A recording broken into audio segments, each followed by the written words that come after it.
سب سے پہلے تو آپ یہ بات سمجھ لیں کہ توبہ کا تعلق گناہوں کے ساتھ نہیں ہے۔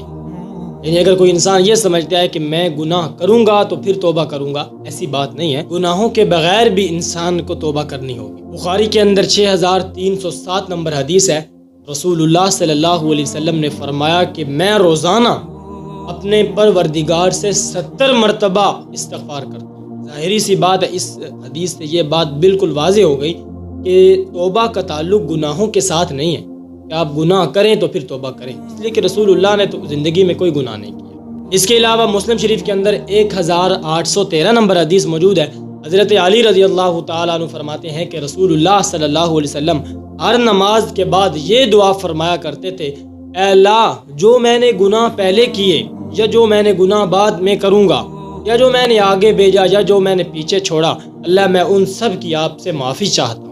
تو اب اس بات سے یہ معلوم ہو رہا ہے کہ رسول اللہ اپنے گناہوں کی معافی مانگ رہے ہیں، لیکن رسول اللہ نے تو کوئی گناہ نہیں کیا۔ اس سے یہ معلوم ہو رہا ہے کہ توبہ کا تعلق گناہوں کے ساتھ نہیں ہے۔ تو کوئی انسان توبہ تب کرے گا جب وہ گناہ کرے، ایسا نہیں ہے۔ گناہوں کے بغیر بھی اللہ تعالیٰ سے آپ معافی مانگے، توبہ کریں۔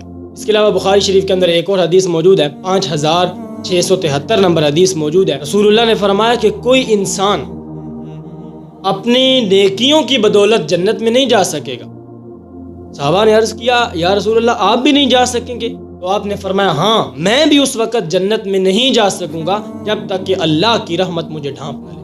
تو اس سے بھی یہ معلوم ہو رہا ہے کہ انسان گناہ کرے یا نہ کرے لیکن اللہ کے ہاں توبہ ضرور کرے گا۔ ابن ماجہ اور امام ترمذی رحمۃ اللہ علیہ نے یہ حدیث نقل کی ہے کہ التائب من الذنب کمن لا ذنب له، گناہوں سے توبہ کرنے والا ایسا ہی ہے جیسا کہ اس نے گناہ کیا ہی نہیں ہے۔ یہ بالکل اسی طرح اس کی بڑی عجیب سی ایک تشریح ہے، وہ یہ ہے کہ دیکھیں رب العالمین کو اپنے بندوں کا پتہ ہے کہ میرے بندے گناہ تو کریں گے ہی کریں گے، گناہ تو کریں گے ہی کریں، کیونکہ اللہ تعالیٰ نے انسان کو جب بنایا تو اللہ تعالیٰ کو پتہ ہے کہ میرے بندے کا مادہ کیسا ہے، میں نے کس کس چیز کے ساتھ اس کو بنایا ہے۔ اس لیے کہ 4 چیزوں کا مجموعہ ہے نا انسان، ہوا، پانی، آگ اور مٹی، تو یہ چاروں چیزیں ایک دوسرے کے خلاف ہیں۔ تو اب اللہ تعالیٰ نے اپنے بندے کے لیے کوئی راستہ تو رکھنا تھا، تو اللہ تعالیٰ نے راستہ یہ رکھا اور فرمایا کہ رسول اللہ کی زبان سے یہ کہلوایا کہ اللہ کا بندہ جس وقت گناہوں سے توبہ کر لیتا ہے تو وہ بالکل اسی طرح ہے جس طرح کہ اس نے گناہ نہیں کیا۔ اسی لیے رسول اللہ نے فرمایا کہ ان الاسلام یہدم ما کان قبلہ، اسلام کا قبول کر لینا پچھلے سارے گناہوں کو معاف کر دیتے ہیں۔ ایک اور بڑی عجیب سی حدیث موجود ہے، میں جب بھی پڑھتا ہوں تو بڑی اللہ تعالیٰ سے امید بھی وابستہ ہوتی ہے۔ رسول اللہ صلی اللہ علیہ وسلم نے فرمایا کہ ایک انسان جس وقت گناہ کرتا ہے اور پھر گناہ کرتا رہتا ہے لیکن جب شرمندہ ہوتا ہے اور اللہ کی طرف رجوع کرتا ہے تو اللہ تعالیٰ فرماتے ہیں ہائے میرے بندے کو پتہ ہے کہ اس کا رب موجود ہے، تو اللہ تعالیٰ اس کے گناہوں کو معاف کرتا ہے۔ وہ پھر گناہ کرتا رہتا ہے، پھر جب اللہ کی طرف متوجہ ہوتا ہے تو اللہ فرماتے ہیں ہائے میرے بندے کو پتہ ہے کہ اس کا رب موجود ہے جو اس کے گناہوں کو معاف بھی کر سکتا ہے، اس کو سزا بھی دے سکتا ہے، اللہ تعالیٰ پھر گناہوں کو معاف کرتا ہے۔ پھر تیسری مرتبہ بھی اس طرح رسول اللہ نے فرمایا کہ اللہ تعالیٰ انسان کے گناہوں کو معاف کرتے رہتے ہیں اور وہ توبہ کرتا رہتا ہے۔ تو توبہ ایک بڑی طاقت ہے انسان کو جو اللہ نے دی ہے۔ شیطان کہتا ہے کہ آدم کے بیٹے نے میری کمر توڑ دی ہے، میں اس سے گناہ کرواتا رہتا ہوں۔ ایک مرتبہ وہ کہتا ہے استغفر اللہ میں اپنے گناہوں پر شرمندہ ہو گیا ہوں، تو اس وقت اللہ تعالیٰ اس کے سارے گناہوں کو معاف کر دیتے ہیں اور میری ساری محنت پر پانی پھیر دیا جاتا ہے۔ اس کے علاوہ بخاری اور مسلم دونوں میں حدیث موجود ہے، رسول اللہ صلی اللہ علیہ وسلم نے فرمایا کہ رب العالمین نے فرمایا ہے کہ جس وقت میں نے زمین و آسمان کو تخلیق کیا تھا اس وقت میں نے اپنے عرش پر یہ عبارت لکھ لی تھی کہ میری رحمت میری غضب پر بھاری رہے گی۔ مسلم شریف کے اندر ایک بڑا امید افزا واقعہ موجود ہے، میں جب بھی پڑھتا ہوں تو اللہ تعالیٰ سے بڑی امید ہوتی ہے کہ ایک بندہ تھا، اس نے اپنے بچوں سے کہا کہ جس وقت میں مر جاؤں تو میری میت کو جلا دینا، اور پھر جلا کر کچھ ٹکڑے کچھ ذرات لے کر وہ جنگلات میں پھینک دینا، کچھ لے کر سمندروں میں پھینک دینا، کچھ لے کر صحرا میں جو ہے وہ ملا دینا۔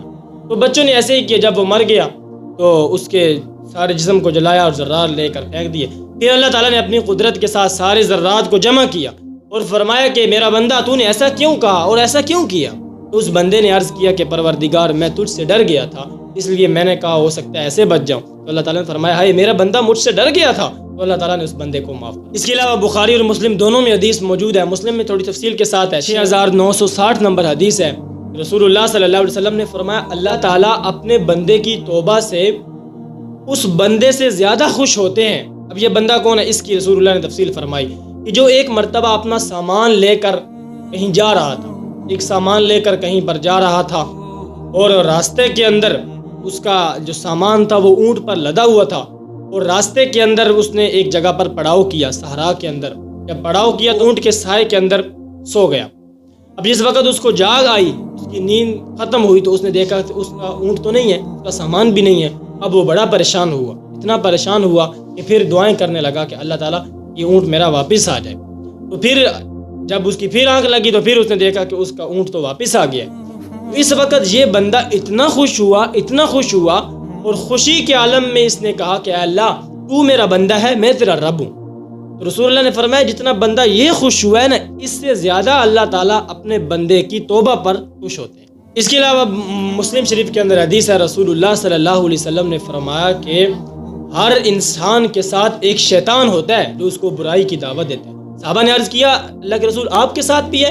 تو آپ نے فرمایا ہاں میرے ساتھ بھی ہے، لیکن اسلم وہ میری بات مانتا ہے، وہ مجھے برائی کی طرف دعوت نہیں دیتا۔ یہ بات سمجھ لیں توبہ کے حوالے سے کہ توبہ اس انسان کی قبول ہوتی ہے جو موت کے غرغرے سے پہلے توبہ کرتا ہے۔ موت کا جو غرغرہ ہوتا ہے، مثال کے طور پر جب انسان کو یہ معلوم ہو جاتا ہے کہ اب میں اس دنیا سے جا رہا ہوں، تو اس وقت اگر توبہ کرے گا تو پھر یہ توبہ اللہ تعالیٰ قبول نہیں فرماتا۔ فرعون نے جو توبہ کی تھی وہ اس طرح اسی وقت کی تھی، لیکن اس وقت اللہ نے کیا فرمایا وَقَدْ عَصَيْتَ قَبْلُ وَكُنْتَ مِنَ الْمُفْسِدِينَ، اب توبہ کرتا ہے، اس سے پیچھے دیکھ تو نے کتنے بڑے بڑے گناہ کیے۔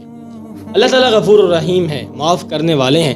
ایک مرتبہ اگر زندگی میں انسان یہ کہہ دے سچے دل کے ساتھ اور یہ تہیہ کرے کہ آگے میں یہ گناہ نہیں کروں گا، استغفر اللہ کہہ دے، اللہ تعالیٰ معاف کر دے۔ لیکن ایک بات میری ذہن میں رکھ لیں، اگر اس آسمان اور زمین کے درمیان جتنا بھی خلا ہے یہ سارا گناہوں کے ساتھ بھر جائے اور انسان توبہ کیے بغیر اس دنیا سے چلا جائے، تو قیامت والے دن اللہ تعالیٰ کا قانون یہ ہے کہ اگر میری رحمت جوش میں آ جائے تو میں معاف کر دوں گا۔ لیکن اگر اس آسمان اور زمین کے درمیان جتنا بھی خلا ہے، اس سارے خلا کے درمیان انسان کی نیکیاں ہی نیکیاں ہوں، لیکن اللہ کے ساتھ اگر انسان نے شرک کیا ہو تو یہ نیکیاں ساری اللہ کے پاس لے جائے گا۔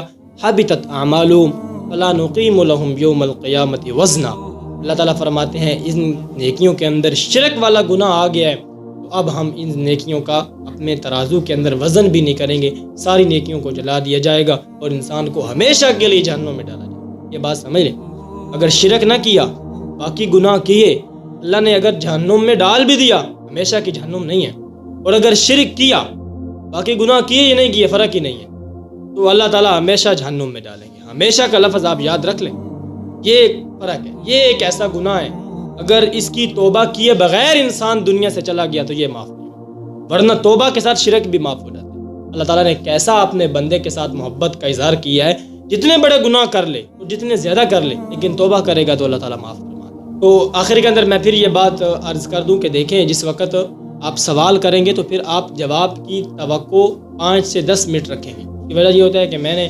آیات کو کوٹ بھی کرنا ہوتا ہے، میں نے بتانا بھی ہوتا ہے کہ آیات کون کون سی ہیں اور کہاں ہیں، اور احادیث کون کون سی ہیں اور کہاں ہیں۔ اگر 2 لفظی جواب دیا جائے تو اس کا اگلے بندے کے علم میں کوئی فائدہ نہیں ہوتا، ہاں اس کو پتہ چل جاتا ہے کہ یہ مسئلہ کیا ہے، لیکن آج کل مسئلے کا دور نہیں ہے، آج کل دلائل کا دور ہے۔ ہر انسان یہ چاہتا ہے کہ بھائی کوئی دلیل ہو، کوئی مضبوط بات ہو، وہ مجھے چاہیے۔